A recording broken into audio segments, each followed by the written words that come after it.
ကျွန်တော်တို့အားလုံးဟိုတယ်ယဝန္နာဆိုတဲ့ရုပ်ရှင်ကားကိုကြည်ဘူးကြပါတယ်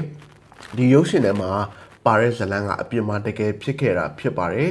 1994ခုနှစ်ယဝန္နာနိုင်ငံမှာလူသားမျိုးနွယ်တစ်လျှောက်လုံးမှာအဆိုးဝါးဆုံးအကြမ်းဖက်မှုတွေဖြစ်ခဲ့တယ်ရပ်ပေါင်း100အတွင်းမှာဟိုတူအကြမ်းဖက်တွေကတူစီတွေကိုတတ်ခဲ့တယ်ဒီလူမျိုးတုံးတပ်ဖြတ်မှုတွေကိုအဆုံးသတ်ပေးခဲ့တဲ့သူကပေါဂခမီဆိုတဲ့လူဖြစ်တယ်သူကယူဂန်ဒါကနေပြီးတော့တူစီအများစုပါတဲ့ယဝန္နာမျိုးချစ်တပ်ကိုဦးဆောင်ပြီးတော့ယဝန္နာထဲကိုပြန်ဝင်ပြီးတော့လူမျိုးတုံးတပ်ဖြတ်မှုတွေကိုဟန်တားခဲ့ပါတယ်ကဘာကြီးကသူ့ကယ်တင်ရှင်လို့သတ်မှတ်ခဲ့တယ်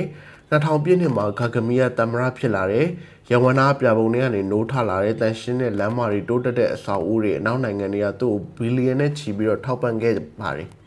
ဒါပေမဲ့တပ်ဖြတ်မှုတွေကတော့ရပ်မသွားခဲ့ပါဘူး1996မှာခါဂမီကကွန်ဂိုထဲကိုကျူးကျော်ဝင်ရောက်တယ်ကွန်ဂိုနဲ့ယဝန္နာဆိုတာနယ်စပ်ရှိပါတယ်နယ်စပ်မှာရှိတဲ့ဒုက္ခသည်စခန်းတွေကိုတွားပြီးတော့လူမျိုးတုံးတပ်ဖြတ်မှုမှာပါတဲ့စစ်သားတွေကိုဖမ်းတာဆိုပြီးတော့အကြောင်းပြပြီးတော့လူတွေကိုလိုက်တက်ပါတယ်တကယ်တော့သူ့ရဲ့တပ်ဖွဲ့တွေတက်တာကဒီလူမျိုးတုံးတပ်ဖြတ်မှုမှာပါခဲ့တဲ့စစ်သားတွေမဟုတ်ဘဲနဲ့ဒီဟူတူဒုက္ခသည်တွေကွန်ဂိုအရက်သားတွေအမျိုးသမီးတွေကလေးငယ်တွေဒေသခံတွေကိုတပ်ဖြတ်ခဲ့ပါတယ်1998ခုနှစ်မှာဒုတိယကွန်ဂိုစစ်ပွဲကိုဖြစ်တယ်။ယဝန္နာကဒီကွန်ဂိုမှာရှိတဲ့တဘာဝတည်ရန်ဇာတာတွေကိုလိုချင်တယ်။ကွန်ဂိုဆိုတာလေတကယ်တော့တဘာဝတည်ရန်ဇာတာတွေတော်တော်ထွက်တဲ့နိုင်ငံပါ။အဲ့တော့အဲ့တဘာဝတည်ရန်ဇာတာတွေကိုလိုချင်တော့လက်နက်ကင်အဖွဲ့ငယ်လေးတွေကို proxy အနေနဲ့မွေးပြီးတော့ထောက်ပံ့တယ်။ရွှေတွေစိန်နေပြီးတော့အခုကျွန်တော်တို့ဖုန်းတွေမှာသုံးနေတဲ့ Golden ဆိုတဲ့တပ်တူတွေကိုအဲ့ကနေလက်ဝက်ကြီးအုပ်ပြီးတော့ယူပါတယ်။ဒီစစ်ပွဲကဒီဒုတိယကွန်ဂိုစစ်ပွဲကဒုတိယကမ္ဘာစစ်ပြီးသွားတဲ့အချိန်မှာလူအသေးအပြောက်အများဆုံးစစ်ပွဲတစ်ခုဖြစ်ပါတယ်2003မှာကွန်ဂိုနိုင်ငံသားက 3.8 million လောက်သေသွားပါတယ်အများစုကစစ်ပွဲကြောင့်ဖြစ်တဲ့ငတ်မွတ်မှုတွေအငတ်ဘေးဆိုင်းမှုတွေကြောင့်သေတာပါ2008ခုနှစ်ရောက်တဲ့အခါမှာသေတဲ့သူက 5.4 million တိရှိလာပါတယ်ဒါပေမဲ့အဲ့ယဝန္နာစစ်တပ်ကတယန်ဇာတာတွေကိုခိုးယူနေစေထုတ်ယူနေစေ proxy တွေကိုမွေးနေစေဖြစ်ပါတယ်ယဝန္နာနိုင်ငံအတွင်းမှာသူ့ကိုဆန့်ကျင်တဲ့သူတွေကတယောက်ပြီးတယောက်ပျောက်သွားကြတဲ့သတင်းတောက်တွေနိုင်ငံရေးသမားတွေပြီးတော့သူနဲ့ရင်းနှီးခဲ့တဲ့သူ့ရဲ့မိတ်ဆွေအဟောင်းတွေကပျောက်ချင်းမလားပျောက်သွားပါတယ်တချို့ဆိုရင်ဒီအာဖရိကနိုင်ငံတစ်ခုကဟိုတယ်မှာလေဘင်းညှစ်ပြီးတော့အသက်ခံရတာတွေပြီးရင်တနက်နဲ့ပြစ်ပြီးတော့အသက်ခံရတာတွေအစိတ်ခတ်ခံရတာတွေနဲ့သေဆုံးကုန်ပါတယ်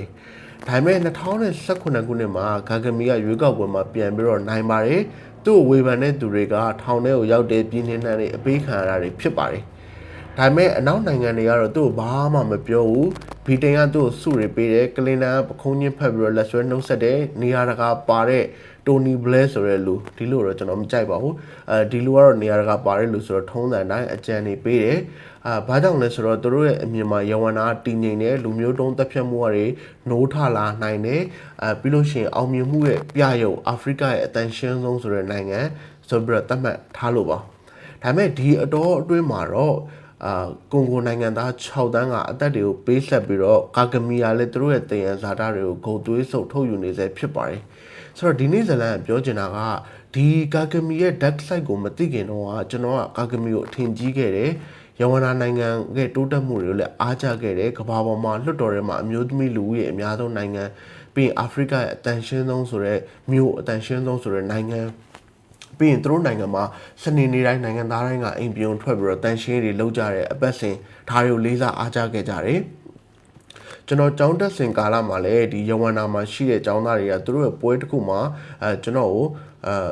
စကားပြောပြဖို့ဖိတ်တယ်ကျွန်တော်အဲ့ပွဲမှာကြပြတက်ပြီးတော့ရွတ်ပေးခဲ့ပါတယ် Define the Future ဆိုတဲ့ကြပြပါကြည့်ချင်တယ်ဆိုလို့ရှိရင်ကျွန်တော်